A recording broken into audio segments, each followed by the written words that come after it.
Hello, welcome to my channel. இந்த வீடியோவில் நம்ம என்ன பார்க்க போகிறோன்னா, ஒருத்தரோட மொபைல் நம்பர் வந்து நம்ம காண்டாக்ட் லிஸ்ட்டில் ஆட் பண்ணாமல் எப்படி அவங்களுக்கு நம்ம வாட்ஸ்அப் மெசேஜ் பண்ணுறதுங்கிறத பார்க்க போகிறோம். வாங்க பார்க்கலாம். உங்களோட மொபைல் ஃபோனில் கூகுள் குரோம் ப்ரௌசர் ஓப்பன் பண்ணிக்கோங்க. ஓப்பன் பண்ணிவிட்டு மேலே சர்ச் பாக்ஸ் இருக்குது இல்லைங்க, அதில் வந்து இந்த வெப்சைட்டோட லிங்க்கை வந்து நான் கீழே டிஸ்கிரிப்ஷனில் கொடுத்துருக்கேன். அதை அப்படியே டைப் பண்ணுங்கள். https://api.whatsapp.com/send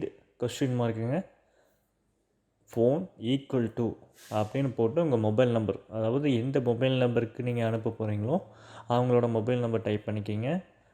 91 இன்க்ளூடிங் 91 போட்டுக்கோங்க. என் இந்தியாவில் 91 போட்டுக்கோங்க. முன்னாடி போட்டு கோ கொடுத்தீங்கன்னா இந்த பேஜுக்கு வந்துடுங்க. இங்கே வந்து கண்டினியூ டு சேட்டுன்னு சொல்லி கேட்குங்களா, அதில் ஓகே கொடுங்க. ஓகே கொடுத்தீங்கன்னா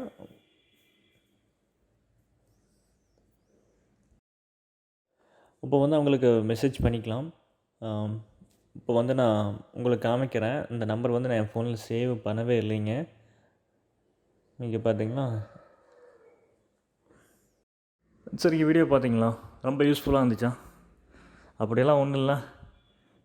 டைப் பண்ணுற டைமில் வந்து நான் வந்து காண்டாக்டை சேவ் பண்ணி டெலிட்டே பண்ணிடுவேன்னு சொல்வீங்க. அதுவும் கரெக்டு தான். சரி, எதுக்கு அப்படின்னா ஒரு தெரிஞ்சுக்கலாங்க, அவ்வளோதாங்க. தெரியாதவங்கிட்ட சொல்லி நம்ம கொஞ்சம் பில்டப் பண்ணிக்கலாங்க நம்மளை நாமளே. தேங்க்ஸ் ஃபார் வாட்சிங் my video. Please to subscribe.